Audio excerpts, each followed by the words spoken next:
A hand slammed down on the counter. The pie plate rattled.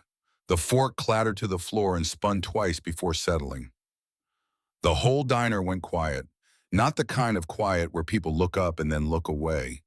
The kind where everything stops. Marcus Kane had been alive 54 years and riding motorcycles for 35 of them. He'd learned to read rooms the way other men read newspapers. Fast, accurate, with an eye for what mattered and what didn't. And what mattered right now was a little girl standing in the booth behind him. She couldn't have been more than 8 years old. Dark brown hair pulled back with a rubber band that had seen better days. Red jacket with a broken zipper. Both hands gripping the vinyl seat back like she was holding herself up.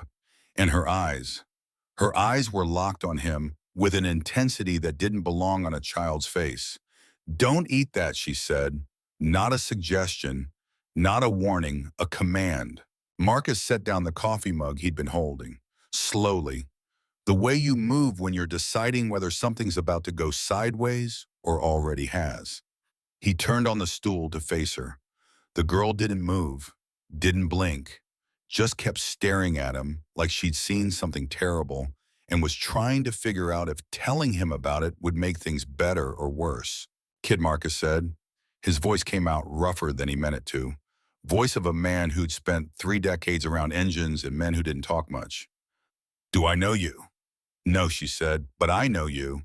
That should have been impossible. Marcus Kane hadn't been to Havre, Montana in 6 years. He'd been careful about that. Careful about a lot of things. Ever since he'd walked away from the Hells Angels 3 years ago, he'd been the kind of careful that keeps a man breathing. He looked at the pie in front of him. Apple. Last slice under the glass dome. The waitress had recommended it without him asking. Fresh this morning, she'd said. He'd believed her because the place looked like the kind of diner where fresh meant something. "What about the pie?" Marcus said. "Someone put something in it," the girl said. "For you, for the mean-looking man who came in on the motorcycle." The diner was called Rosie's. Hand-painted sign out front. 2 pickup trucks in the gravel lot. The kind of place that had been there 40 years and would be there 40 more, serving coffee and pie to people passing through on Route 2 who needed gas and a place to sit down that wasn't moving. Marcus had pulled in 20 minutes ago because his tank was on empty and his stomach wasn't far behind. He'd taken the stool at the far end of the counter. Back to the wall, eyes on the door, old habits. The kind that had kept him alive when being alive wasn't guaranteed. The waitress was in her 50s. Gray hair, kind eyes, wedding ring worn smooth. She'd poured him coffee without being asked, and he'd liked her for it. The trucker 3 stools down was on his phone, half listening to a baseball game on the radio behind the counter. Everything had been normal until the girl's hand hit that counter. "Who told you to say that?" Marcus asked. "Nobody," she said. "I watched him do it." "Him who?" "The cook. He came out from the back with your pee." He stopped at the counter. He took something from his pocket and put it in. "Then he brought it to you." Marcus looked toward the kitchen. The swinging door with the round window. He could see movement behind the glass, but couldn't make out who. He looked back at the girl. "What's your name, Emma?" "Emma what? Walsh." "Where are your parents?" "Emma Walsh." She looked down at the table. At a grilled cheese sandwich cut in half, 1/2 eaten, 1/2 not. At a backpack sitting on the seat beside her like a friend. "I'm by myself," she said. That wasn't an answer, and Marcus knew it. But he also knew when to push and when to wait. This was a wait situation. He turned back to the counter, pushed the pie plate 6 inches away from him. The cook came through the swinging door 30 seconds later. Heavy-set man, late 40s, with a face that didn't settle into any expression. Not friendly, not unfriendly. Just flat. Like he'd decided a long time ago that showing anything was a waste of energy. He walked to the register. Didn't look at Marcus. Didn't look at the pie. Just started counting bills from the drawer like it was the most important thing in the world. Marcus stood up. When he stood, the diner noticed. He was 6'2" and built like someone who'd been lifting heavy things for 30 years because he had been. Motorcycles, engine blocks, men who needed moving. He walked toward the kitchen. The waitress looked up from refilling a coffee pot. "Everything okay?" Marcus didn't answer. He pushed through the swinging door. The kitchen was small, grill against the back wall, prep counter to the left, dish station to the right. The cook was there now, scraping down the grill with his back to the door. "Turn around," Marcus said. The man took his time, wiped his hands on a towel, turned slow.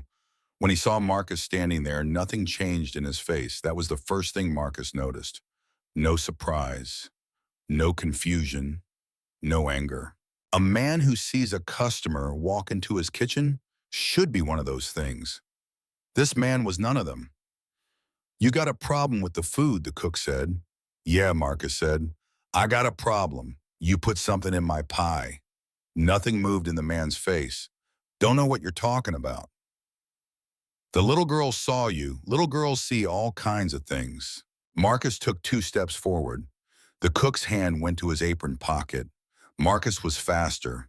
He crossed the distance in one move, grabbed the man's wrist, twisted it behind his back, and put him face first against the prep counter. The cook grunted, tried to pull away. Marcus pressed harder.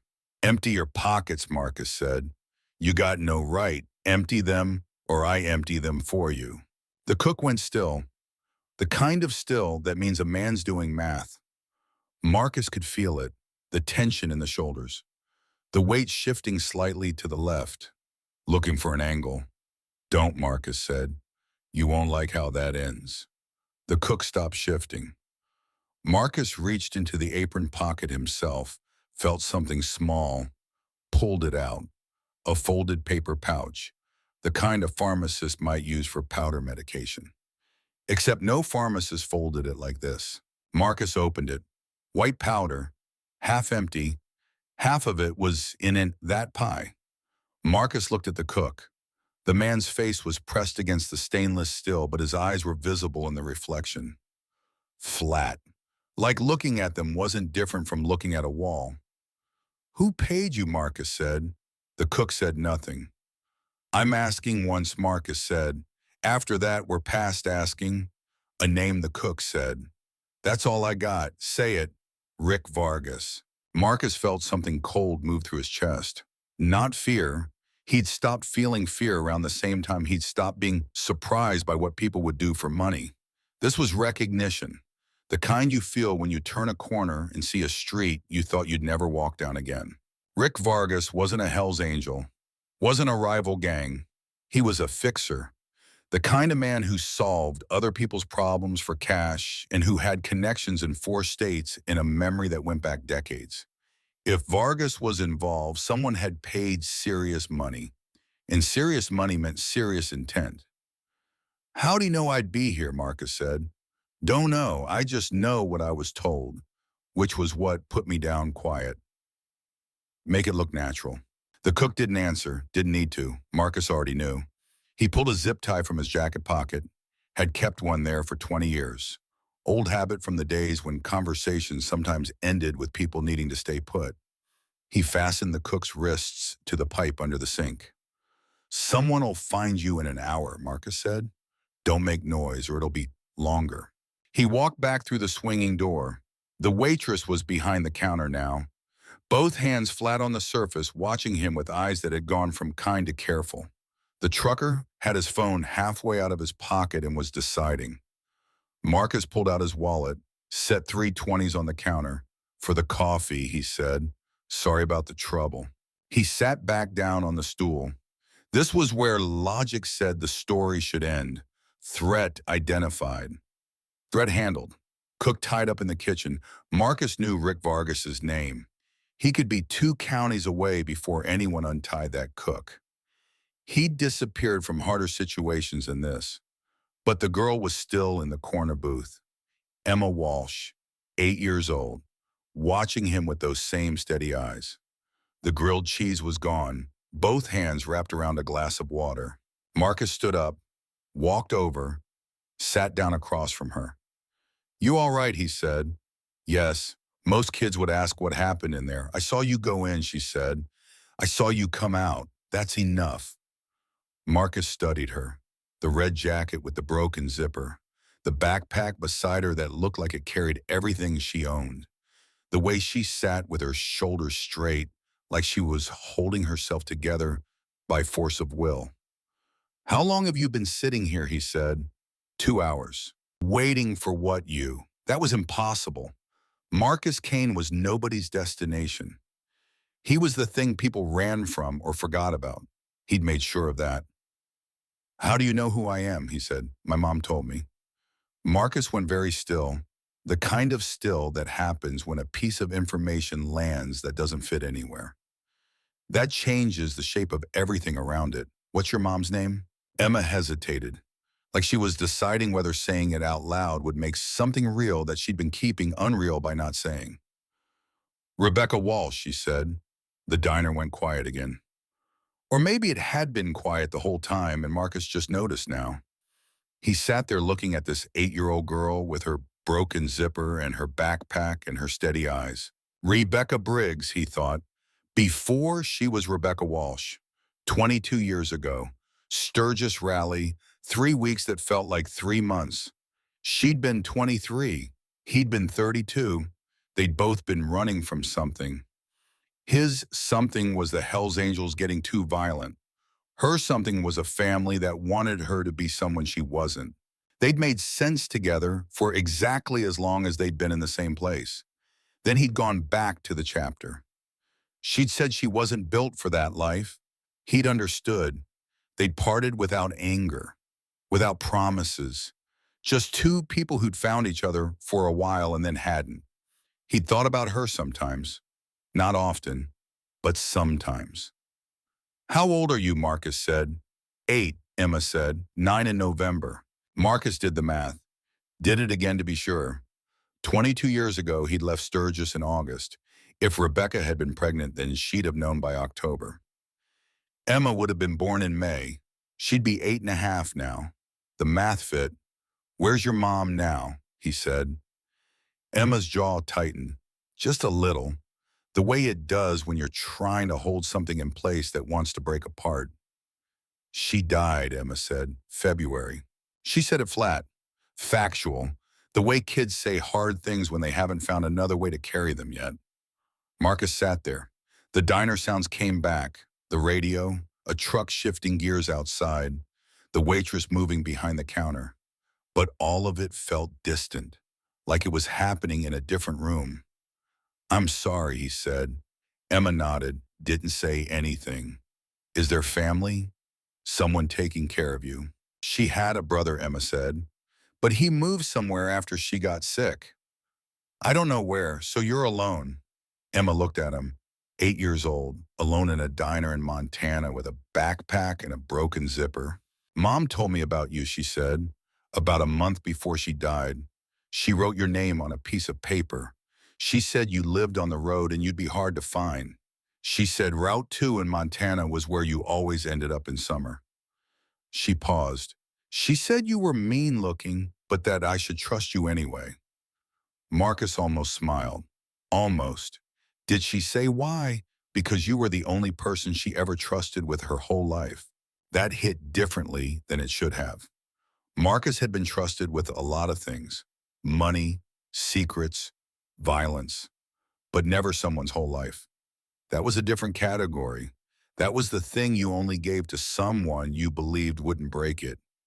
When did you leave home? He said. 12 days ago. You've been on your own for 12 days. I had money saved.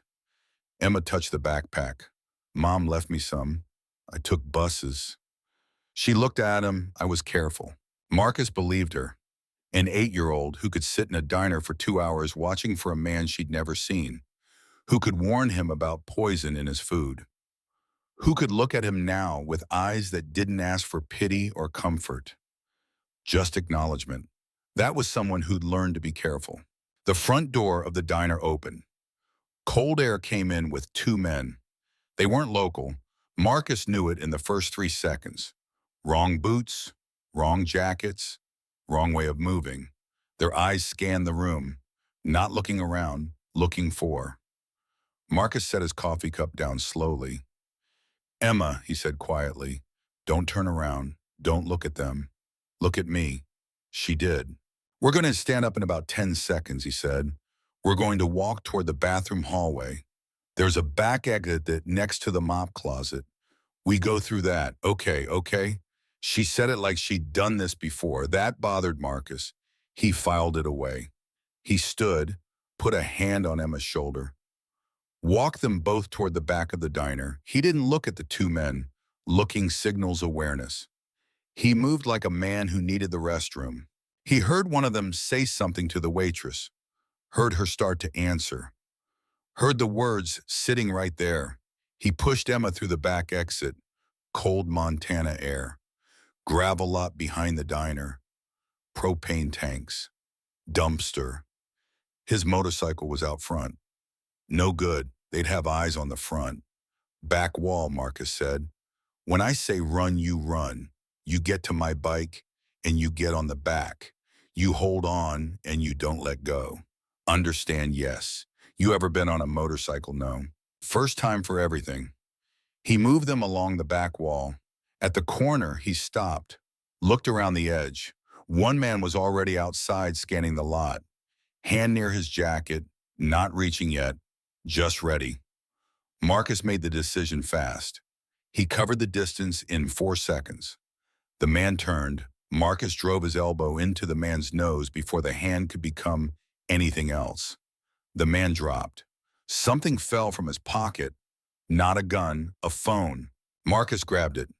The screen was still lit. He looked at it for 1 second and felt everything shift again. His photograph, his face, and below it an address. Sarah Kane, Spokane, Washington. His sister's address. Marcus stared at it. Rick Vargas wasn't just trying to kill him. He was mapping his people, his family, his route. The poison was the quiet move. Now that it failed, nothing that came next would be quiet. Emma was already at the bike. Marcus pocketed the phone and ran. He had the engine started in 3 seconds. Emma was on the back and 4 arms locked around him like she'd been told to never let go. He pulled out of the lot on gravel, hit the road and opened it up. 2 miles out, he checked the mirrors. Headlights appeared, then disappeared at the next turn. Not following. Not yet. At the edge of Havre, he pulled into a gas station and let the engine idle. Emma was still holding on. He could feel her breathing against his back. Steady, not panicked. "You good?" he said. Yes. He checked the mirrors again. Nothing. He pulled out the phone he'd taken, looked at the photograph of himself, at his sister's address, at a second location listed below it, a motel in Billings where he'd stayed 6 nights ago. They'd been tracking him for days. Rick Vargas didn't work cheap. Whoever hired him had money, and patience, and a reason that went 3 years back. Marcus knew who that was. Gerald Purcell, former treasurer of the Hells Angels chapter Marcus had left. A man Marcus had exposed for stealing from families who'd lost people in a road accident Purcell had caused. Marcus had made Purcell pay every family back. He'd been convincing about it. 2 weeks later, Marcus had walked away from the Angels entirely. He thought that was the end. Apparently, Purcell had been thinking about it for 3 years, building patience, waiting for the right moment. And now that moment had arrived. Marcus looked at Emma in the side mirror. Her face was pale but calm, like she was waiting for him to tell her what comes next. He turned around on the seat. "I need you to tell me something," he said, "and I need it to be true." "Okay, how did you know to warn me back there? How did you know to look for me?" Emma was quiet for a moment. Then she said, "Mom told me you'd be in danger. She said people from your old life might try to hurt you. She said if I found you, I should watch out for you." She paused. "She said you were good at keeping yourself alive, but that sometimes good people miss things." Marcus felt something in his chest that he didn't have a name for. 22 years ago, he'd walked away from Rebecca because he wasn't ready to stop being what he was. And she'd carried his child, raised her alone, taught her about him, sent her to find him. And now that child had just saved his life. "Did your mom say anything else about me?" Marcus said. Emma nodded. "She said you used to be scary. Then she said actually you still were scary, but that you were the good kind." Marcus looked at this 8-year-old girl with a red jacket and her backpack. This child who'd been on her own for 12 days looking for a man whose name was on a piece of paper, who'd sat in a diner for 2 hours watching, who'd warned him about poison, who'd followed him through a back exit without question. Rebecca had raised something tougher than most adults Marcus had known. "All right," he said, "here's what we're going to do." He pulled out his own phone. Burner, changed every 6 weeks. Dialed a number he hadn't dialed in 3 years. It rang 4 times. Then someone picked up. "Who's this?" a voice said. "You know who this is," Marcus said. "I need a face-to-face with Purcell. Tomorrow morning. You tell him if he doesn't show, the next conversation I have is with a federal agent in Billings who's been very interested in 3-year-old financial records." He listened. The voice on the other end was quiet. "Then where?" "He knows where I am," Marcus said. "He's been watching for days. He can pick the spot." He hung up. Emma was watching him from the back of the bike. "Are we going to meet him?" "Yeah." "Is he the one who wants to hurt you?" "Yeah." "Are you scared?" Marcus looked at her. 8 years old, asking him if he was scared. "No," he said. "But I'm careful. There's a difference." They rode south for 2 hours. Stayed off main roads. Marcus had a contact in Malta. A man named Travis who ran a tire shop and owed Marcus a favor from 5 years back that had never been collected. Travis opened the back room without questions. Space heater. Couch. His wife brought sandwiches and didn't make conversation. Marcus appreciated both things equally. Emma ate her sandwich in 6 bites. Then she sat with the backpack in her lap and looked at the door. "Are those men going to find us?" she said. "Not tonight," Marcus said. "But they'll try tomorrow. Why do they want to hurt you?" "Because 3 years ago I made someone do the right thing. And some people don't forgive that." Emma thought about that. "What did you make them do?" "Give money back that they stole. Money that belonged to families who'd lost people." "Did it work?" "Yeah. They gave it back." "Then why are they still mad?" Marcus almost smiled again. "Because I made them look weak. And some men would rather die than look weak." Emma nodded like that made sense. Like she'd already learned that particular truth about the world. "My mom said you always did the right thing," Emma said. "She said it just took you a while sometimes to figure out what it was." Marcus looked at this child, this piece of Rebecca that was still here, still asking questions, still looking at him with eyes that expected honesty. "Your mom wasn't wrong," he said. He sat in the chair across from the couch all night, facing the door, not sleeping, thinking about Rebecca, about 22 years, about a piece of paper with his name on it, about a little girl on 12 days of buses looking for a stranger her mother had trusted with her whole life. Gerald Purcell showed up at 9 the next morning. They met at a gas station 20 miles outside Malta. Open ground, nowhere to hide anything you didn't want seen. Purcell stepped out of a silver SUV, hands in his coat pockets, looking at Marcus the way you look at something that won't stay gone. Emma waited at the far end of the lot. Marcus had told her to stay by the air pump. She'd said okay, and he'd believed her. "This is done," Marcus said. "Whatever you hired Vargas for, call it off." Purcell smiled with just his mouth. "I don't know anyone named that." "Don't," Marcus said. "I've got Vargas's phone. I've got his texts. I've got a cook in Haver who's had 3 days to decide whether talking helps him. You don't want to stand here and argue about what I have." Purcell was quiet. "Here's what I want," Marcus said. "You call off every piece of it. You leave me alone. In exchange, I don't make that call to Billings. That's it. That's it. That's it." Purcell looked at him for a long time. Then he looked past Marcus toward Emma at the air pump. "Who's the kid?" he said. "Nobody you need to think about." Purcell did his mouth smile again. "You've gone soft, Kane." "Maybe," Marcus said. Purcell got back in the SUV, drove away without another word. Marcus stood there for a moment, just breathing. Men like Purcell didn't honor agreements because they agreed. They honored them when the math stopped making sense. The threat of federal attention was real. 3 years of careful insulation didn't survive that kind of scrutiny. Keeping Marcus alive cost less than blowing everything up. He walked back to where Emma was standing. She held out half a candy bar she'd gotten from the vending machine. He took it. They stood there eating for a moment. Is it over? Emma said. For now. What does for now mean? It means we're safe today, and I'm going to make sure we're safe tomorrow too. And the day after that, Marcus looked at her, 8 years old, already understanding that safety wasn't permanent, that it was something you had to keep building. Yeah, he said. And the day after that, where are we going? You said Oregon, right? Your mom had a friend there. Emma nodded. She said if things got bad, I could go there. She said her name was Catherine Morales. She lives in Bend. Then Oregon's where we're going. They pulled out of Malta on a morning that had turned cold and bright. The road stretched ahead through open country, grass and distance and sky. Nothing else. Emma held on with both arms. After the first hour, Marcus felt the change in her grip, the stiffness going out of her shoulders, like she'd made a decision somewhere in the first 60 miles and set something down. She'd been carrying too much for too long, 12 days alone. Grief she'd kept flat and factual because that was the only way to hold it.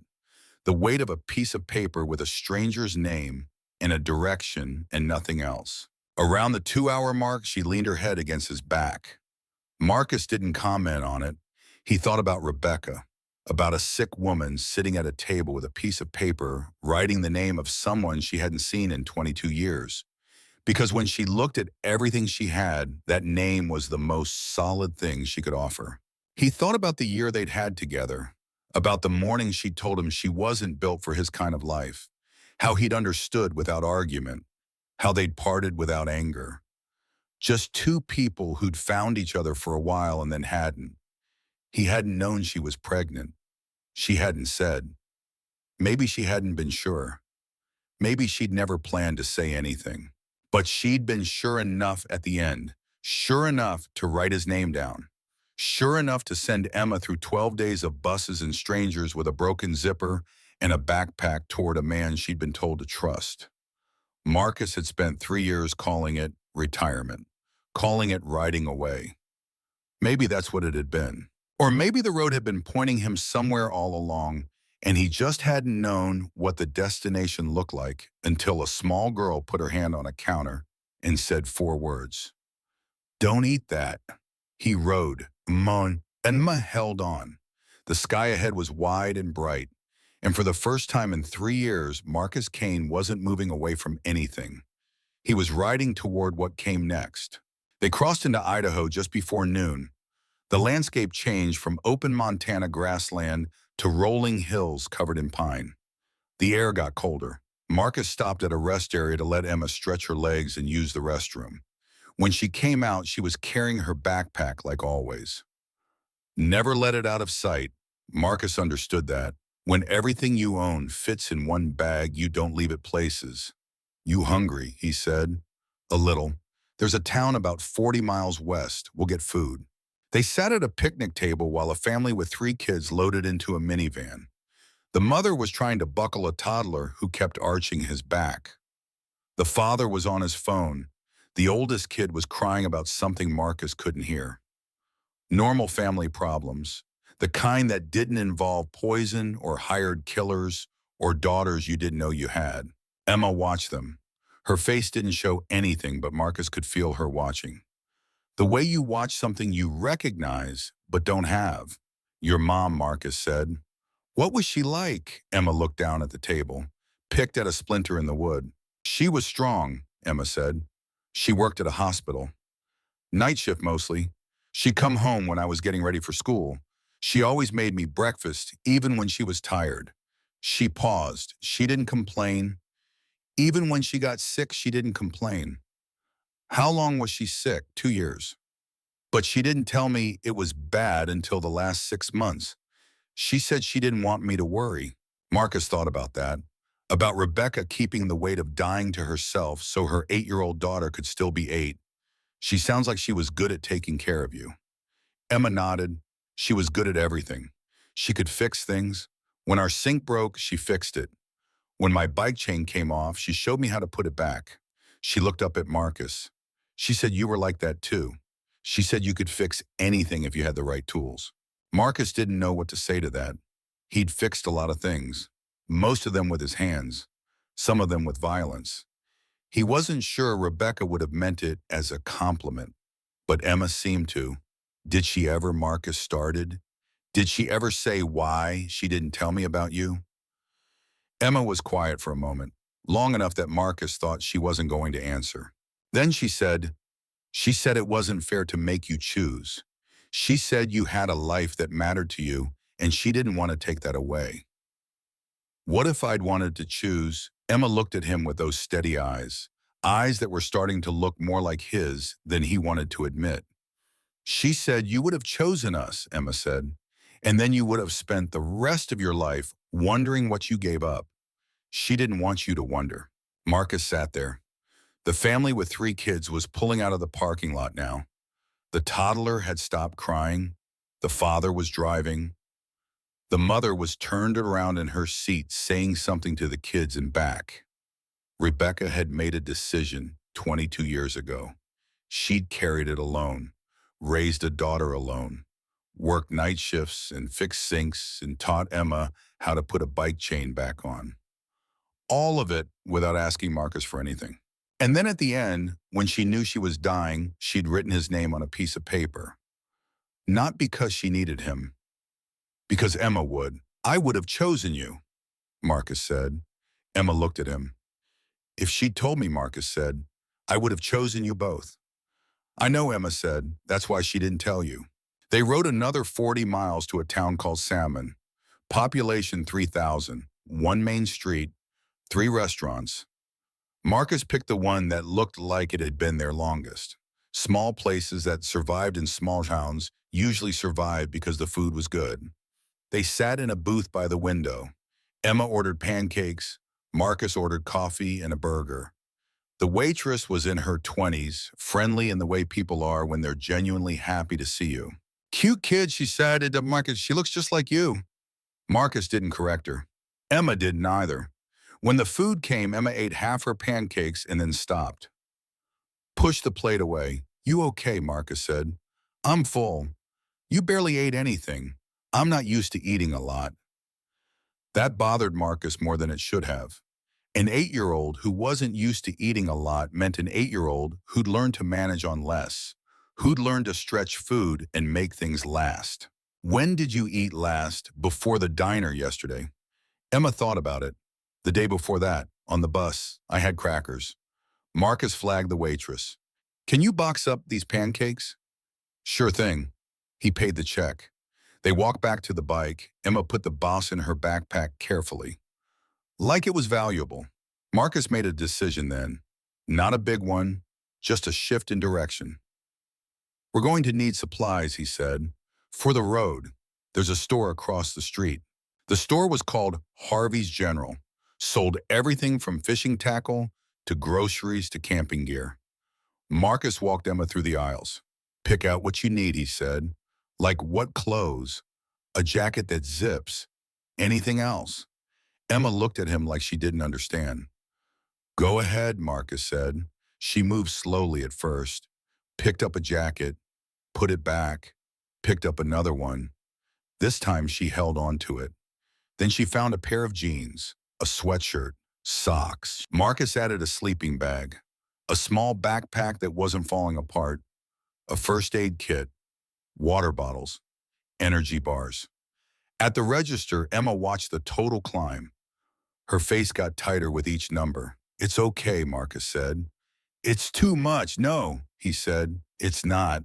He paid cash, helped Emma load everything into the saddlebags on the bike. She put on the new jacket, blue with a working zipper. She zipped it up and down twice like she was testing it. Thank you, she said. You're welcome. They were loading the last bag when Marcus's phone rang. The burner. Only 3 people had the number. Travis was one. The second was a lawyer in Billings who handled things Marcus needed handled quietly. The third was his sister, Sarah. It was Sarah, Marcus, she said. Her voice was tight. Wrong. What's wrong? There's someone watching my house. Since when? 2 days. Silver, sedan. Parks across the street. Different times. Same car. Marcus felt his chest go cold. He looked at Emma. She was adjusting the straps on her new backpack, not listening. You call the police and say what someone's parking on a public street. Is the car there now? No. But Marcus, I'm scared. This isn't normal. I know, he said. Listen to me. Pack a bag. Go to Linda's. Right now. Don't tell anyone where you're going. I'll call you in 2 hours. Marcus, what's happening? I'll explain later. Just go now. He hung up, looked at the bike, at Emma, at the road ahead that he thought was taking them west to Oregon. That road had just changed direction. Change of plans, he said. Emma looked up. Where are we going, Spokane? My sister's in trouble. They rode hard for 6 hours. Marcus stopped only for gas. Emma didn't ask questions. She held on and watched the landscape change from Idaho forest to Washington farmland to the outskirts of Spokane. Marcus called Sarah twice. The first time she answered from Linda's house. Safe for now. The second time she didn't answer at all. That was a problem. He tried 3 more times, no answer. He pulled into a gas station on the east side of Spokane. Tried again. Voicemail. Emma was watching him. Is she okay? I don't know. What are we going to do? Find her. Sarah lived in a neighborhood called Hilliard, north side of the city, small houses built in the 1940s. Working class. Sarah had bought hers 12 years ago when her husband was still alive. She'd stayed after he died because she liked the neighbors and the mortgage was almost paid off. Marcus parked 2 blocks away, told Emma to stay with the bike. I want to come, she said. No, why not? Because if something's wrong, I need to know you're safe. Emma looked at him. 8 years old, already understanding what that meant. Okay, she said. I'll be back in 10 minutes. If I'm not, you ride to the police station. It's 4 blocks south. You tell them your name, and you tell them to call Linda Prescott. You got that? Yes, say it back. 4 blocks south. Police station. Linda Prescott. Good. Marcus walked the 2 blocks to Sarah's house.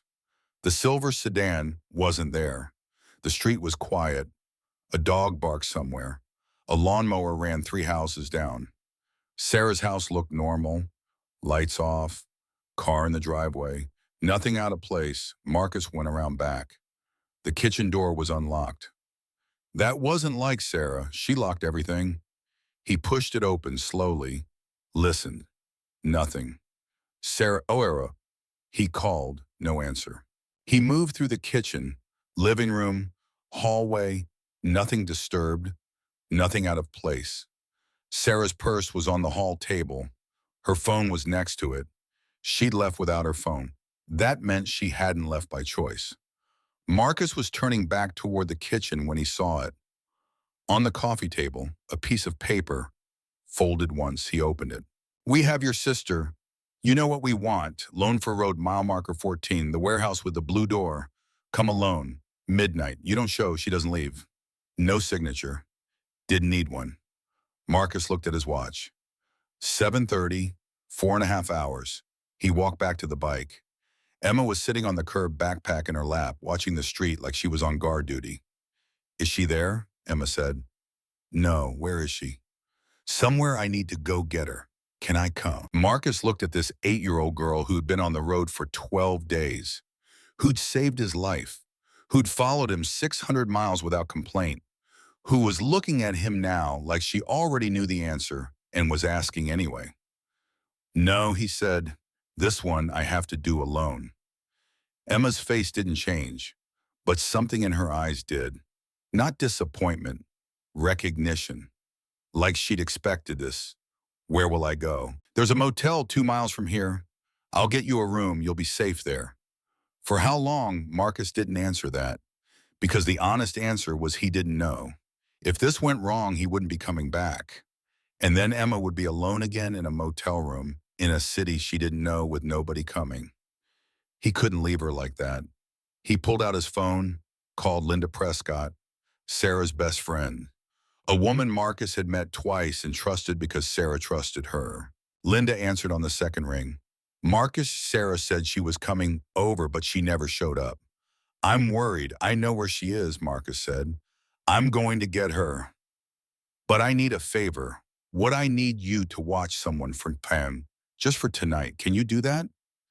There was a pause, then who? Her name's Emma. She's 8. She's been through a lot. She just needs somewhere safe. Marcus, what's going on? I'll explain everything later. Right now, I just need to know. Can you do this? Another pause. Yes. Where are you? He gave her the address, told her he'd wait. 20 minutes later, Linda pulled up in a blue Honda. She was 50-something, gray hair kind face. The kind of person you could tell was good just by looking at them. She got out of the car and looked at Emma, then at Marcus. This is Emma, Marcus said. Emma, this is Linda. She's a friend of my sister's. You're going to stay with her tonight. Emma looked at Linda, then back at Marcus. You're coming back, she said. It wasn't a question. Yeah, Marcus said. I'm coming back. Promise. Marcus looked at this little girl who'd already lost everyone else, who was standing here asking him to promise something he couldn't guarantee. I promise, he said. Emma held his eyes for a moment. Then she nodded, picked up her backpack, walked to Linda's car. Linda looked at Marcus. You better keep that promise. I will. She got in the car. They drove away. Emma watched Marcus through the back window until they turned the corner. Marcus stood there for a moment. Then he got on the bike and headed for Lone Fir Road. The warehouse was exactly where the note said it would be. Mile marker 14, blue door, gravel lot. No other cars visible, but that didn't mean anything. They'd be parked around back. Marcus was early, 11:15. He parked the bike half a mile down the road, walked the rest of the way through the trees, came at the warehouse from the side. 3 windows, all dark, 1 door in front, 1 in back. The back door was newer, recently installed. That meant it was the one they used. Marcus circled the building twice, counted 4 men outside, 2 by the back door, 2 patrolling the perimeter, all carrying, all alert. Inside there would be more. And Sarah. He checked his phone, 11:40, 20 minutes. He could wait until midnight, walk in the front door like they expected. Hope they'd honor the deal. Hope they'd let Sarah go if he showed up. But hope wasn't a plan, and Gerald Purcell had already tried to poison him once. A man who tries poison doesn't suddenly develop honor. Marcus made a different choice. At 11:55, he moved. The 2 men by the back door never saw him coming. Marcus had learned to move quiet 30 years ago. In the Angels, quiet was the difference between getting what you wanted and getting dead. The first man dropped without a sound. The second one tried to turn. Marcus had his arm around the man's throat before he could make noise. 10 seconds later, both men were on the ground. Marcus took the gun from the first one, checked the magazine. Full, good. He opened the back door slowly. Hallway. Lights at the far end. Voices. He moved down the hallway. The voices got clearer. You said he'd be here by midnight. That was Purcell. He'll be here. That was someone else. Younger. Nervous. He better be. We've been sitting here for 3 hours. Marcus reached the end of the hallway, looked around the corner. Large open room. Old warehouse space. Sarah was in a chair in the middle, hands tied behind her. She looked scared but unharmed. 3 men in the room with her. Purcell was one. The other 2 were hired. You could tell by the way they stood, by the way they kept looking at Purcell for direction. Marcus checked his watch. Midnight, he stepped into the room. Everyone turned. I'm here, Marcus said. Purcell smiled. So you are. Let her go. We had a deal, Marcus. You were supposed to come alone. I did come alone. Then why do I have 2 men unconscious by my back door? Marcus didn't answer that. Purcell's smile got wider. You know what your problem is, Kane? You think being good at violence makes you special, but violence is easy. Any idiot can hurt people. He gestured around the room. What's hard is building something, creating something that lasts. You mean stealing from families who lost people? I mean understanding that money goes to whoever's smart enough to take it. You weren't smart enough to keep it, no, Purcell said. Thanks to you, you cost me 3 years of peace, cost me standing in the chapter, cost me respect. So now I'm going to cost you something. He pulled a gun, pointed it at Sarah. Marcus raised the gun he'd taken, pointed it at Purcell. Mexican standoff. Except Purcell had 3 men and Marcus had none. You shoot me. Purcell said they shoot you, you both die. Sarah dies. Nobody wins. Then don't make me shoot you. Oh, I'm not going to. Purcell lowered his gun slightly, pointed it at Sarah's leg instead. I'm going to shoot her, just a little. Just enough that you understand the price of making people look weak. Don't, Marcus said. Purcell's finger moved to the trigger. The blue door exploded inward. Everyone turned. Travis stood in the doorway, 2 men with him, both holding shotguns. Put it down, Gerald Travis said. Purcell didn't move. This isn't your business, Travis. You made it my business when you started tracking my friends. Marcus kept his gun on Purcell. Purcell kept his on Sarah. The 2 hired men kept theirs on Marcus. Travis's 2 men kept theirs on everyone. 7 guns in one room. Somebody was going to die. Question was who? Let her go, Marcus said. This is between us. Purcell looked at Travis, at his 2 men, at Marcus. The math was changing, 3 against 5, and Travis's men had shotguns. Purcell lowered his gun. Marcus didn't lower his. Untie her, Marcus said. One of Purcell's men moved towards Sarah. Cut the zip ties. She stood up, walked to Marcus without looking back. You should have stayed retired, Kane Purcell said. I did, Marcus said. You're the one who couldn't let it go. He backed toward the door. Sarah first, then Travis and his men, then Marcus. Nobody fired. Sometimes that's all you can ask for. Outside, Marcus got Sarah into Travis's truck. Travis looked at him. We square now, Travis said. More than square, Marcus said. Where'd you find the backup? Oh, I made a call after you called your sister. Figured you'd need it. You figured right. Travis got in his truck. Marcus got on his bike. They drove away from the warehouse in opposite directions. By the time Purcell came outside, they were gone. Marcus rode straight to Linda's house. It was 1 in the morning. Every light in the house was on. Linda answered the door. She looked scared, Marcus. Emma, she's been asking for you every 10 minutes. Where is she guest room? Marcus walked down the hall. Emma was sitting on the bed, still wearing her jacket, backpack in her lap, like she'd been ready to leave the whole time. When she saw Marcus, something changed in her face. Not relief, something bigger than that. Like a weight she'd been holding finally got set down. You came back, she said. I told you I would. Emma nodded. People say that, though. They say they will, and then they don't. Marcus sat down on the bed next to her. I'm not people, he said. When I make a promise to you, I keep it. Emma looked at him. 8 years old, testing whether that was true. Is your sister okay? She's okay. Are the bad men gone? For now. Emma processed that. Then she said, you promised you'd keep me safe. All the days, including tomorrow. Yeah. Then I'm going to need you to promise more things. Because I don't think the bad men are really gone.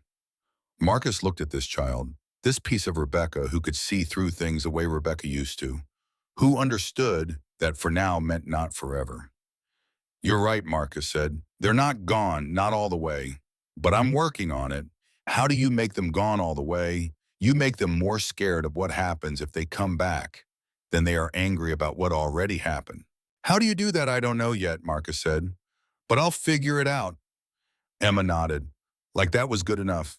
They stayed at Linda's house for 3 days. Sarah needed time, Emma needed time. Marcus needed time to think.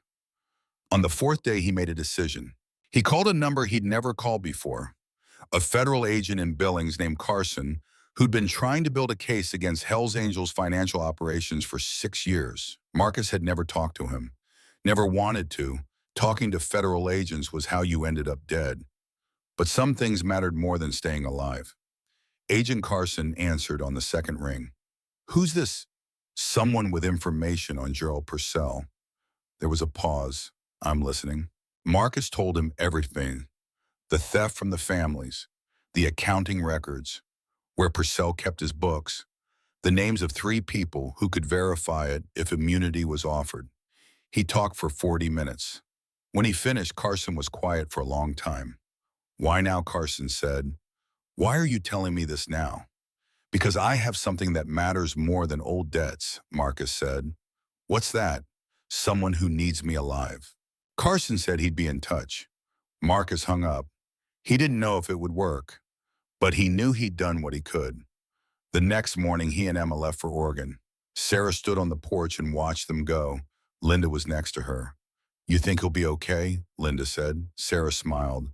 "He's got someone to protect now. He'll be better than okay." They rode west. The road opened up into high desert, then mountains, then forest again. Emma didn't ask where they were going anymore. She just held on. On the second day, Marcus's phone rang. "Carson, we picked up Purcell this morning," Carson said. "Accounting records were exactly where you said. 3 people already flipped for immunity. He's looking at 15 years minimum. He say anything about me. He said a lot of things, none of them useful. The threat's over, Marcus. Whatever he had running, it died when we arrested him." Marcus exhaled, for the first time in a week. "Thank you," he said. "Thank you," Carson said. "We've been trying to get this guy for years." Marcus hung up, pulled over to the side of the road. Emma looked at him. "What happened?" "It's done," he said. "The bad men are gone. All the way." Emma didn't smile, but something in her shoulders relaxed, like she'd been carrying weight there too. They rode the rest of the day, made it to Bend, Oregon by evening. Catherine Morales lived in a small house on the east side of town. Garden in front, wind chimes on the porch. The kind of place Rebecca would have loved. Marcus knocked. A woman in her 60s answered. Gray hair pulled back, kind eyes. "Yes," she said. "My name's Marcus Kane. This is Emma Walsh. Rebecca sent her." Catherine's face changed. She looked at Emma, then at Marcus, then back at Emma. "Oh, honey," she said. "Come inside." They sat in her living room. Catherine made tea. Emma told her about Rebecca, about the cancer, about the piece of paper with Marcus's name, about the 12 days of buses. Catherine cried, quietly, the way people cry when they've lost someone they loved. "I'm so sorry," she said to Emma. "Your mother was one of the best people I ever knew." "I know," Emma said. Catherine looked at Marcus. "And you're going to take care of her, yes. Rebecca trusted you that much." Marcus thought about that, about 22 years, about the decision Rebecca had made, about sending Emma to find him. "Yeah," he said, "she did." Catherine nodded. "Then you can stay here as long as you need." They stayed 2 weeks, long enough for Emma to have a space that felt like home, long enough for Marcus to figure out next steps. On the last day, Marcus sat with Catherine on the porch while Emma was inside packing. "You know you don't have to do this," Catherine said. "I can take care of her. I'd be happy to." "I know," Marcus said, "but Rebecca sent her to me, not you." "Why do you think that was?" "Because she knew Emma would need more than someone kind. She'd need someone who could protect her from the things being kind doesn't stop." Catherine looked at him. "You love her already, don't you?" Marcus didn't answer right away. Then he said, "I didn't know I could." That evening they left. Emma hugged Catherine goodbye, promised to write. They rode north, out of Bend, through the mountains, following the road wherever it led. Emma leaned her head against Marcus's back like she always did now. "Where are we going?" she said. "I don't know yet," Marcus said. "Where do you want to go?" "Somewhere with you." Marcus felt something in his chest, something that had been broken for a long time starting to mend. "Then that's where we'll go," he said. They rode until the sun started setting, pulled off at a lookout point, stood at the edge and watched the sky turn orange and red and purple. Emma stood next to him, not touching, just there. "You know what Mom used to say," Emma said. "What?" "She said the thing about sunsets is they always come back, even when everything else changes." Marcus looked at this 8-year-old girl, this piece of Rebecca, this person he hadn't known existed 2 weeks ago, and couldn't imagine living without now. Your mom was right, he said. They stood there watching until the sun disappeared. Then they got back on the bike and rode into the dark, toward whatever came next, together. Marcus found the house 3 weeks later, small place outside Sisters, Oregon, 20 miles from Bend, 2 bedrooms, porch that wrapped around 3 sides, mountains visible from every window. It needed work. Roof had 2 years left maybe. Kitchen was 40 years old. Bathroom older than that. But the bones were good, and the price was right for a man paying cash who didn't ask questions. Emma walked through it twice, looked at everything. The second bedroom had windows on 2 walls. Good light. This could be mine, she said, if you want it. She stood in the middle of the empty room, turned in a circle like she was measuring it. Yeah, she said, I want it. Marcus signed papers that afternoon. The seller was a woman in her 70s whose husband had died. She'd been trying to sell for 6 months. You have kids, she asked Marcus when he said, a daughter. The woman smiled. This is a good house for kids. My 3 grew up here. She paused. You take care of it, it'll take care of you. I will, Marcus said. They moved in 2 days later. Everything they owned fit in the saddlebags on Marcus's bike and Emma's backpack. It took one trip. That first night they slept on the floor.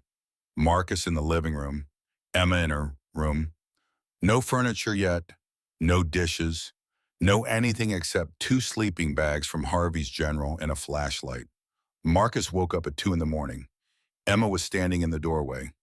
You okay, he said. I had a dream about Mom. Good dream or bad dream. She was trying to tell me something, but I couldn't hear her. Marcus sat up, turned on the flashlight. What do you think she was trying to say? Emma came and sat next to him. She was quiet for a moment. I think she was saying, it's okay, that this is okay. Marcus looked at this 8-year-old sitting on the floor in an empty house in the middle of the night, trying to make sense of her mother's death and her new life. Your mom was smart, he said. If she was saying it's okay, then it's okay. Do you think she knew that you'd take care of me? Marcus thought about Rebecca, about the piece of paper, about sending Emma across 3 states to find him. Yeah, he said. She knew. Emma nodded. Then she lay down next to him, used his arm as a pillow. 2 minutes later, she was asleep. Marcus stayed awake, looking at the ceiling, thinking about promises. The next morning, he started fixing the house. Roof first, kitchen second, bathroom third.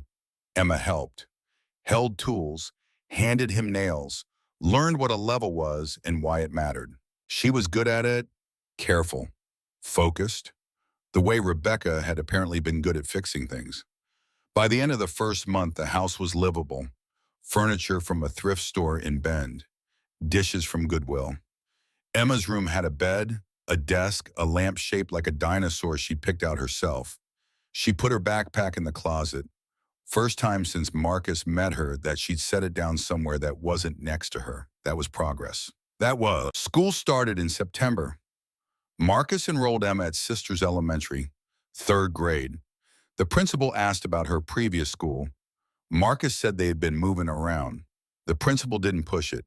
Emma's teacher was named Mrs. Vega, young, enthusiastic, the kind of teacher who decorated her classroom and knew all her students' names by the second day. She called Marcus after the first week. Emma's doing fine academically, Mrs. Vega said, but she doesn't interact with the other kids much. She sits alone at lunch. She doesn't raise her hand, even when I can tell she knows the answer. She's been through a lot recently, Marcus said. I understand. I just wanted you to know if there's anything I can do to help her feel more comfortable. I'll talk to her. That night at dinner, Marcus asked Emma about school. It's fine, she said. Mrs. Vega says you don't talk to the other kids. I don't have anything to say to them. You don't want friends? Emma pushed food around her plate. The kids at school, they talk about things that don't matter. Whose birthday party they're going to, what they're getting for Christmas. Stuff like that. That stuff matters to them, but it doesn't matter to me. She looked up. I know what matters and what doesn't, and birthday parties don't. Marcus understood. Emma had learned things most kids don't learn until they're adults. About loss, about survival, about who you can trust. Going back to talking about birthday parties after that was like asking her to speak a language she'd forgotten. You don't have to be like them, Marcus said. But you also don't have to be alone. Emma thought about that. Okay, she said. The next week, Mrs. Vega called again. She sounded happier this time. Emma made a friend, she said. A girl named Riley. They've been eating lunch together all week. That's good, Marcus said. I thought you'd want to know.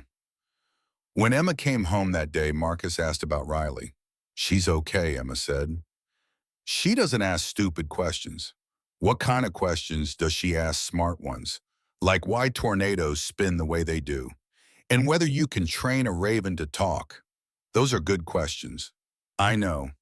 That's why I like her. Progress. By October, the house felt like home. Emma had decorations on her walls, drawings she'd made, a calendar where she marked off days, a jar where she saved money from helping Marcus with repair jobs around town. Word had gotten around that Marcus was good with his hands. People started calling, fix a deck, replace a window, install a ceiling fan. Marcus didn't advertise, didn't need to. In a small town, being reliable was better than advertising. He brought Emma with him sometimes when the job was safe. She learned about different woods, about load-bearing walls, about why you always turned off the power before touching electrical. You're good at this, she told him one day. Your mom said I could fix anything with the right tools. She was right. They were working on a porch railing when Emma said, Are you going to tell me about the Hells Angels? Marcus hammered a nail, didn't look up. What do you want to know? Why you joined? Why you left? Why do you think Mom said you were looking for something? She said you didn't find it there, so you kept looking. She was right about that, too. Did you find it? Marcus looked at Emma, 8 years old, 9 in November, asking questions that most adults didn't have the courage to ask. Yeah, he said, I found it. What was it? Something worth protecting. Emma smiled, small but real. That night, Marcus got a call from Agent Carson. Purcell's going away for 18 years, Carson said. Federal judge. Threw the book at him. That's good. Also picked up Rick Vargas. He flipped on 3 other contracts. Turns out hiring someone to poison a federal witness was the least of his problems. He mentioned me only to say the contract's void. You're clear, Marcus. Officially. Marcus thanked him. Hung up. Emma was doing homework at the kitchen table. She looked up. Who was that? Someone telling me we're safe. Like all the way safe. Yeah, all the way. Emma went back to her homework, but Marcus saw her shoulders relax. November came. Emma's 9th birthday. Marcus asked what she wanted to do. I don't know, she said. I never really had birthday parties. Never. Mom worked a lot. We usually just had cake at home. Just us. Marcus thought about that, about Rebecca working night shifts and coming home tired and still making her daughter birthday cake. Well, he said, what if we did something different this year? Like what? Whatever you want. Emma thought about it for a long time. Then she said, can we visit Mom's grave? Yeah, Marcus said, we can do that. They rode to Bend on a Saturday morning. Catherine met them at the cemetery. She brought flowers. Rebecca's grave was under a pine tree, simple headstone. Rebecca Walsh, beloved mother. The dates of her life carved beneath. Emma stood there for a long time, not crying, just standing.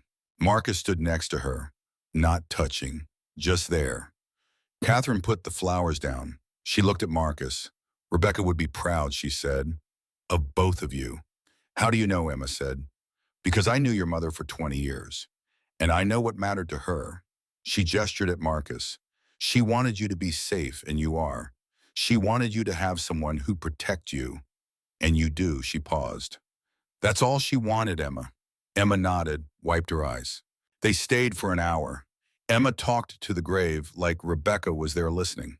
Told her about school, about Riley, about the house, about Marcus fixing things. Marcus stood back, gave her space. When they left, Emma said, can we come back? Whenever you want, Marcus said. Once a month? Yeah, once a month. They made it a routine, first Saturday of every month. Ride to Bend, visit the grave, have lunch with Catherine. By Christmas, Emma had changed. Not in ways most people would notice, but Marcus noticed. She smiled more, talked more, stopped carrying her backpack everywhere. Mrs. Vega called it growth. Marcus called it healing. Riley came over for a sleepover in January. First time Emma had invited anyone. They built a fort in Emma's room, made popcorn, watched movies. Marcus stayed in the living room, gave them space, but he could hear them laughing. That sound, Emma laughing, was better than anything Marcus had ever heard. Riley's mom picked her up the next morning. She was nice. Asked Marcus how long they'd lived in Sisters. He said about 6 months. She said it was a good place to raise kids. You've got a great daughter, she said. Thank you, Marcus said, and meant it. February brought snow. Emma had never seen real snow before. Not like this. 2 feet in one night. She stood on the porch in the morning just staring. Can we build something? She said. Like what? I don't know, something big. They built a snow fort, took 3 hours. Emma designed it, Marcus executed. When it was done, they had walls 4 feet high and a lookout tower. This is the best thing I ever made, Emma said. Marcus took a picture. First picture he'd taken in years. That night, Emma asked about Rebecca and Marcus again. What was she like when you knew her? Marcus thought about Sturgis. About 3 weeks that felt like 3 months. About someone who'd been running from something and found someone else running from the same thing. She was strong, he said. Like you. She didn't take anything from anybody. She knew what she wanted and what she didn't want, and she wasn't afraid to say it. Did she want you? For a while, yeah, but then she didn't. Marcus shook his head. She wanted me. She just didn't want the life I came with. Do you wish things were different every day? Marcus said. But wishing doesn't change anything. What changes things is what you do after. What did you do after I rode away? I thought that was the right thing. Turns out it wasn't. Emma was quiet for a moment. Then she said, if she'd told you about me, would you have stayed? Yeah. Even though you would have missed your old life, I wouldn't have missed it, Marcus said. Not if I had you. Emma smiled. I'm glad she didn't tell you, though. Why? Because if she had, you would have been there for her, and then you might not have been looking for me, and I might not have found you. Marcus looked at this 9-year-old girl who understood things about timing and fate that most people never learn. You would have found me, he said. How do you know? Because you're Rebecca's daughter, and Rebecca always found a way. March brought a letter, federal letterhead, Agent Carson. Marcus opened it on the porch. Emma was at school. He read it twice to be sure. Gerald Purcell had died in prison. Heart attack. No foul play suspected. The threat was over. Not just paused, not just delayed. Over. Marcus stood there holding the letter, thinking about 3 years of looking over his shoulder. 3 years of changing phones and moving and never staying anywhere long enough to matter. That was done now. He could stay. When Emma got home from school, he told her, so we're safe forever, she said. Nothing's forever, Marcus said. But yeah, we're safe. Emma hugged him. First time she'd done that, actually hugged him without him hugging first. Marcus held her, this 9-year-old girl who'd saved his life and given him a reason to stop running. April came, then May. The house needed a new fence. Marcus and Emma built it together, post by post. She learned about cement, about making sure things were level, about the difference between good enough and done right. By the time they finished, Emma could sink a post by herself. You're getting good at this, Marcus said. I have a good teacher. On the first Saturday in May, they rode to Bend, visited Rebecca's grave. This time, Emma brought her own flowers, dandelions she'd picked from the yard. She stood at the grave and said, I'm okay, Mom, we're okay. Marcus stood next to her. Catherine stood next to him. She knows, Catherine said. How do you know? Emma asked. Because mothers always know. That night back at the house, Emma asked if she could keep riding the motorcycle. You mean as a passenger? No. I mean learn to ride. You're 9. I'll be 10 soon. Still too young. When I'm 15 then, maybe, Emma smiled. That's not a no. No, Marcus said, it's not a no. June brought the end of school. Emma finished third grade with straight A's. Mrs. Vega said she was one of the best students she'd ever taught. Riley's family invited them to a barbecue. Marcus went, didn't talk much, but he went. Riley's dad was a teacher at the high school. Nice guy. Asked Marcus about his bike. They talked for 20 minutes about engines and roads and places worth seeing. You should bring Emma up to the lake sometime, Riley's dad said. The girls would love it. Maybe we will, Marcus said. 2 weeks later they went. Emma and Riley swam, built sandcastles, ate hot dogs, acted like normal 9-year-olds. Marcus sat with Riley's parents, watched. Felt something unfamiliar. Contentment. That night, driving home, Emma said, this is what normal people do, isn't it? What do you mean they have friends? They go to lakes. They eat hot dogs? Yeah, Marcus said. That's what normal people do. Are we normal now? Marcus thought about that. About Hell's Angels and poison pies and warehouses with blue doors. About a little girl who'd ridden buses for 12 days looking for a stranger. No, he said. We're not normal. Emma looked worried. Is that bad? No, Marcus said. That's perfect. July 4th, the town had a parade. Emma wanted to go. Marcus hadn't been to a parade in 30 years. Hadn't wanted to be around that many people in one place. But Emma wanted to go. So they went. She sat on the curb with Riley, waved at the floats, caught candy thrown from fire trucks, cheered for the high school marching band. Marcus stood behind her, watching. A man next to him said, that's your daughter, yeah. She looks happy. She is. You're doing something right then. Marcus looked at Emma, at this 9-year-old who'd lost everything and was learning how to be happy again. I'm trying, Marcus said. August came with a heat wave. Emma learned to ride a bicycle. Marcus taught her, ran next to her holding the seat until she said, let go. He let go. She rode, fell twice, got back up both times. By the end of the week, she was riding to Riley's house by herself. Marcus watched from the porch, felt something he hadn't felt in 30 years. Pride. That night, Emma asked, are you going to stay? What do you mean in sisters? In this house. With me. Marcus looked at her, this girl who'd given him back something he thought he'd lost forever. Yeah, he said, I'm gonna stay. Forever as long as you need me. Emma thought about that. What if I always need you, then I'll always stay? She smiled. Good. September came. 4th grade started. New teacher, new classroom, same Riley. Emma joined the art club, came home with paintings. Marcus hung every single one. Mrs. Vega called one afternoon. Emma had written an essay about her family. She wanted Marcus to see it. He drove to the school, read it in the hallway. My Family by Emma Walsh. I used to have a small family, just me and my mom. Then my mom died and I didn't have any family. But then I found my dad. He's not like other dads. He rides a motorcycle and he knows how to fix everything. He doesn't talk a lot, but when he promises something, he keeps it. My mom told me to trust him, and she was right. Now my family is small again, but it's good, and that's what matters.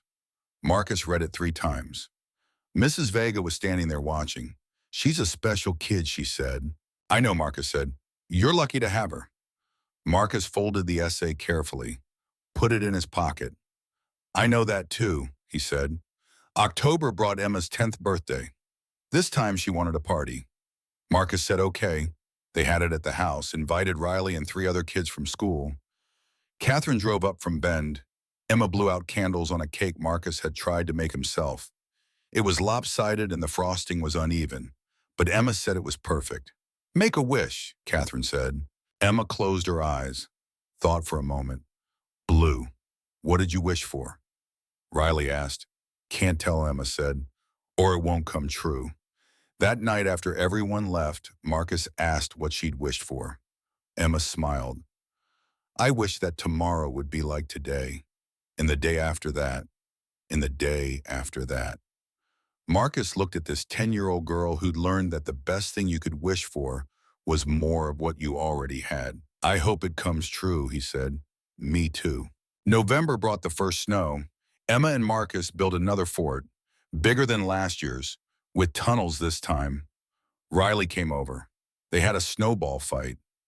3 against 1. Marcus against Emma Riley and Riley's little brother. Marcus lost on purpose. Emma knew. She whispered, "You let us win." Maybe Marcus said. She laughed. That sound again. Better every time. December brought Christmas. Emma made a list. Not of things she wanted, of things she wanted to do. Visit Mom's grave. Make cookies. Watch It's a Wonderful Life. Build a gingerbread house. They did all of it. On Christmas morning, Marcus gave Emma one present, a leather journal with her initials on the cover. "What's it for?" she asked. "Whatever you want," Marcus said. Writing, drawing, remembering. Emma opened it. The first page had a note from Marcus, for Emma. "So you never forget where you came from or where you're going. Love, Dad." She looked at him, tears in her eyes but smiling. "You called yourself Dad. Is that okay?" She hugged him. "Yeah, that's okay." January brought cold that didn't quit. Pipes froze. Marcus fixed them. Emma helped. She was good at it now. Could hand him tools without being asked. Knew what came next. "You could do this for a living," Marcus said. "Maybe I will." They worked in silence for a while. Then Emma said, "Do you ever miss it?" "Miss what?" "Your old life. The motorcycle club. The road." Marcus thought about that. About 30 years of riding, of chapters and rallies and running from things. "No," he said. "I don't miss any of it." "Why not?" "Because I finally found what I was looking for." "What was that, home?" Emma smiled. "Me too." February marked 1 year since Rebecca died. Marcus and Emma rode to Ben, stood at the grave. Emma didn't cry this time, just stood there. Then she said, "I think she'd be happy about us, about how things turned out."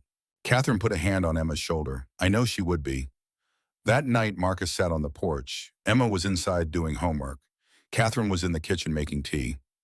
Marcus thought about Rebecca, about a piece of paper, about a girl on 12 days of buses, about poison in warehouses and promises, about finding home in the last place he expected. The door opened. Emma came out, sat next to him. "What are you thinking about?" she said. "Your mom. Good things or bad things?" "Good things." "Like what?"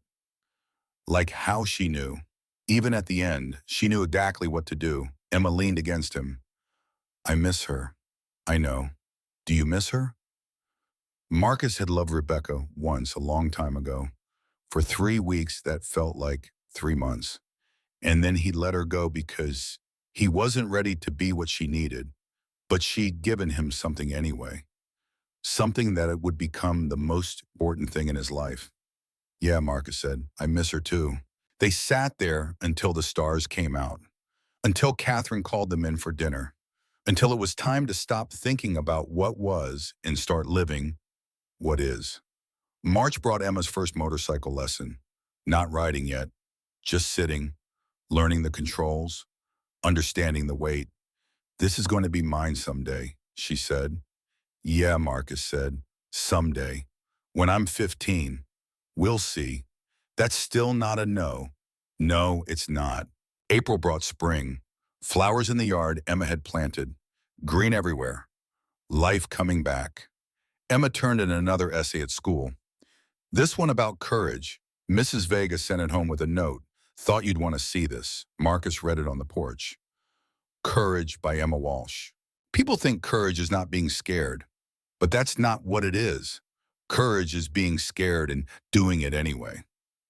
My dad taught me that. He was scared to be a dad because he'd never done it before.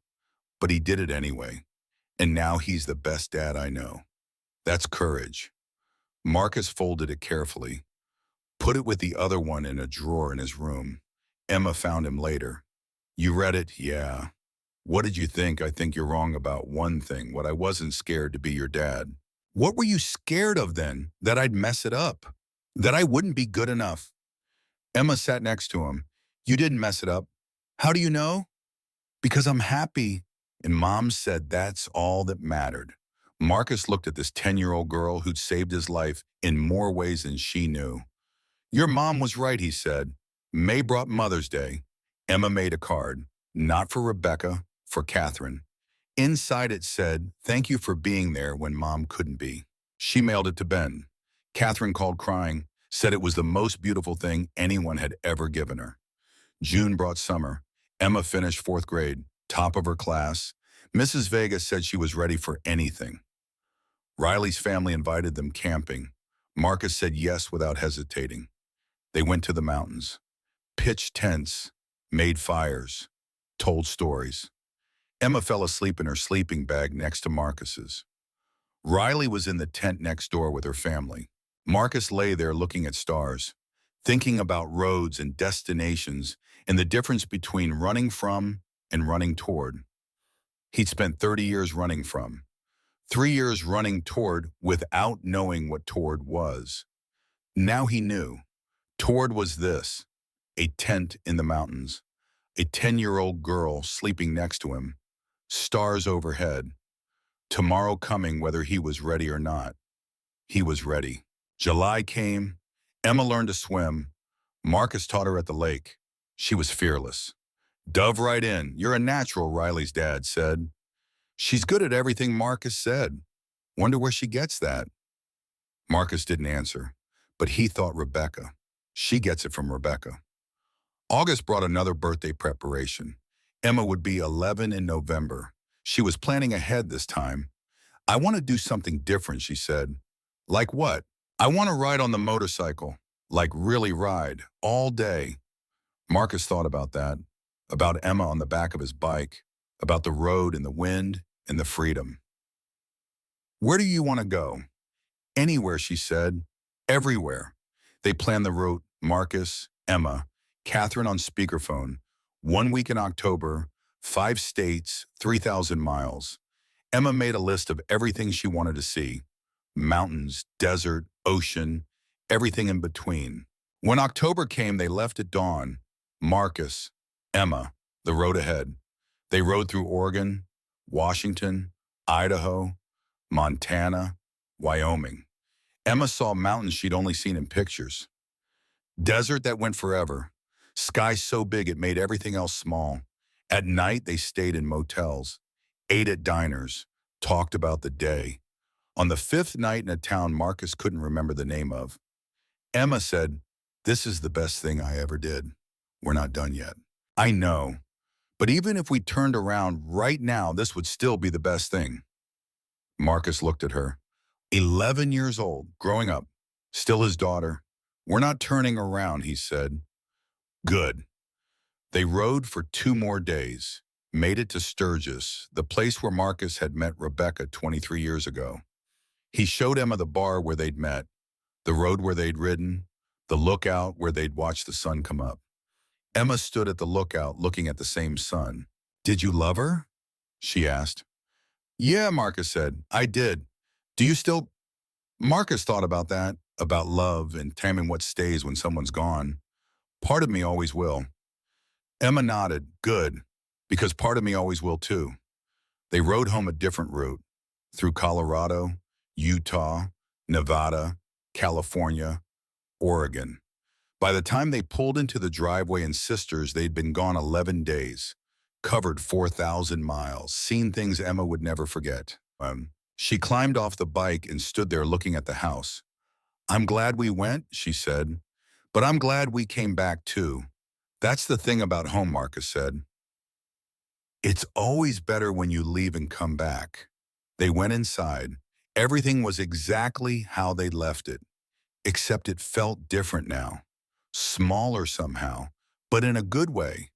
Like they'd grown and the house had stayed the same, and that was okay. November came, Emma's 11th birthday. This time she wanted something simple. Just us, she said. You, me, Catherine. That's it. They had dinner at home. Catherine made Rebecca's favorite dessert, apple pie. Emma blew out candles, made a wish, wouldn't say what it was. Later, after Catherine left, Emma asked Marcus, Did you ever think this is where you'd end up? No, Marcus said. Never. Are you happy you did? Marcus looked at this 11-year-old girl, this piece of Rebecca, this person who'd changed everything. Yeah, he said. I'm happy. Me too. They sat on the porch, stars overhead, wind in the trees, tomorrow coming like it always did. Emma said, I want to tell you something. Okay, my wish.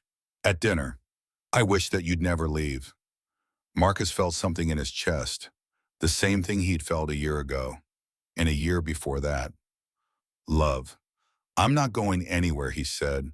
Promise, I promise, Emma smiled, stood up, gave him a hug. Thank you, she said. For what? For being my dad. She went inside. Marcus stayed on the porch. He thought about roads, about running, about 30 years of not knowing what he was looking for. He'd found it now. Not in a place, not in a thing, in a person, in a little girl who'd sat in a diner and saved his life and given him a reason to stop running. He thought about Rebecca, about the piece of paper, about her knowing, even at the end, exactly what to do. Thank you, he said to the stars, to Rebecca, to whoever was listening, for trusting me with her, for sending her to find me, for giving me a second chance. The wind picked up. The trees moved. Somewhere in the dark, an owl called. Marcus stood up, went inside, checked on Emma. She was asleep, backpack in the closet where it belonged. Room full of paintings and books and all the things a normal 11-year-old girl has. He pulled the blanket up to her chin, turned out the light, walked to his own room, sat on the bed, opened the drawer where he kept Emma's essays, read them both, folded them carefully, put them back. Tomorrow he'd fix the porch railing that was loose, maybe take Emma to the hardware store, teach her about wood stain. Tomorrow they'd be a family, like today, like yesterday, like every day for the rest of their lives. Marcus lay down, closed his eyes, thought about roads and destinations and the difference between running from and running toward. He was done running. He was home.